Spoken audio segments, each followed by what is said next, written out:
আইয়ামে জাহিলিয়াতের যুগেও মানুষ এতটা জাহিল ছিল না। একজন মানুষকে হত্যা করার পরে তার লাশের সামনে দাঁড়ায় নৃত্য করছে। চিন্তা করেন কতটা জাহিল একজন মানুষ হতে পারে। মানুষ নামের মানুষ আমরা মানুষ হইলাম কই? আল্লাহ রাসূলদের হাজার বছর আগে বলে গিয়েছেন এমন এক যুগ আসবে যেই যুগের নাম হবে হত্যার যুগ। সেই যুগে ইলম উঠে যাবে আর মূর্খতার বহিঃপ্রকাশ হবে। বাংলাদেশে সবচেয়ে বেশি অপরাধ বাড়ার কারণ হচ্ছে দৃষ্টান্তমূলক শাস্তির অভাব।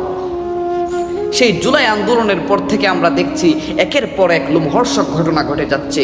আমি আজ পর্যন্ত শুনিনি কোনো একটা ঘটনার দৃষ্টান্তমূলক শাস্তি হয়েছে বলে। যেদিন এই বাংলার জমিনে দৃষ্টান্তমূলক শাস্তি কায়েম হবে, ওই দিন থেকে ইনশাল্লাহ বাংলার জমিনে শান্তি ফিরে আসবে। যদি রাসূলকে ভালোবাসতে হয় চাঁদপুরের বিল্লাল হোসেনের মতো ভালোবাসো।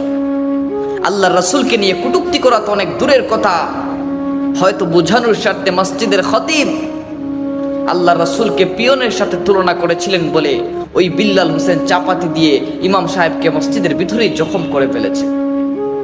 এরা হচ্ছে আসল রাসূল প্রেমিক, নবী প্রেমিক। তুমি যেই হও, আল্লাহর রাসূলে পাক সাল্লাল্লাহু আলাইহি ওয়াসাল্লামের শান মান ছোট হয় এমন কথাবার্তা বললে তুমি এই দুনিয়াতে বেঁচে থাকার অধিকার রাখো না। রাস্তা দিয়ে হেঁটে যাওয়া মেয়েটা তোমাকে দেখে যেন ভয় না পায়, তোমাকে দেখে যেন সাহস পায়। নিজের ব্যবহারটা এমন করো। একটা মেয়ে যখন রাস্তা দিয়ে যায় তার পিছন থেকে শীষ দেয়া, তার দিকে তাকিয়ে থাকা, বাইক নিয়ে তার পাশ দিয়ে শু করে চলে যাওয়া, এগুলো হিরোইজম নয়। এগুলো যারা করে তাদেরকে আমরা আদর করে ছাপড়ি বলে ডাকি।